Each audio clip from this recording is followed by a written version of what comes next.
আসসালামু আলাইকুম। কেমন আছো বন্ধুরা? আশা করব সবাই ভালো আছো। আমিও আলহামদুলিল্লাহ ভালো আছি। এই যে অনেক দিন পরে তোমাদের সামনে রান্না করতে করতে গল্প করতে আবার চলে আসলাম। আসলে রান্নাটা করতে আমি ভীষণই পছন্দ করি। আজকে রান্না করব ব্রয়লার মুরগি।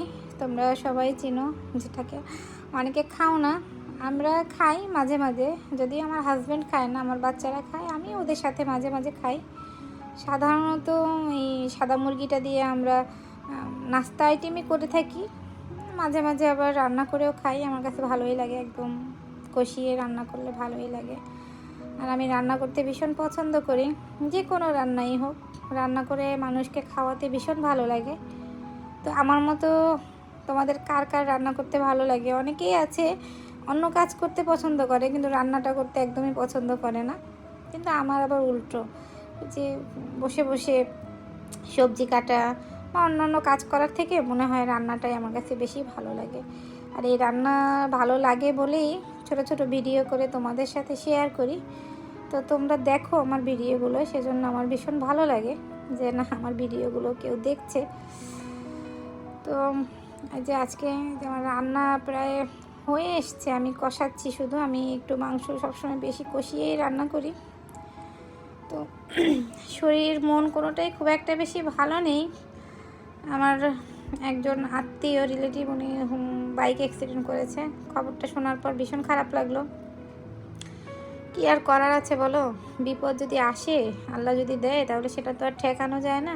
এই রান্নার কালারটা কেমন হয়েছে দেখে বলবে। এই যে আমার কষানো হয়ে গেছে, এখন আমি অনেকক্ষণ ধরে কষিয়ে নিয়েছি। এখন একটু সামান্য পানি দিয়ে সিদ্ধ করব, কারণ অলরেডি সিদ্ধ হয়ে গেছে। আর আমার ভিডিওগুলো তোমরা যারা দেখো, প্লিজ যদি তোমাদের ভালো লেগে থাকে তাহলে সাবস্ক্রাইব করে দিবে, লাইক শেয়ার করে দিবে, লাইক শেয়ার করে পাশে থাকবে। আসলে তোমরা যদি কমেন্টস করো, এটা আমার খুবই ভালো লাগে, আর পরবর্তীতে ভিডিও বানানোর একটা উৎসাহ জাগে মনে।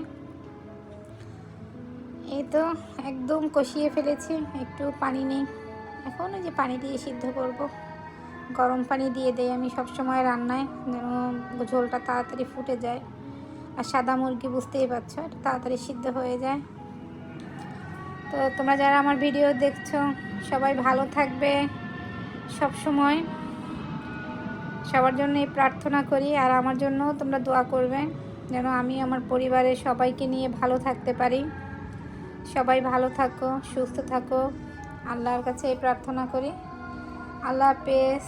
এই যে আমার রান্নার ফাইনাল লুক কেমন হলো কমেন্টস করে জানাবে। আল্লাহ হাফেজ।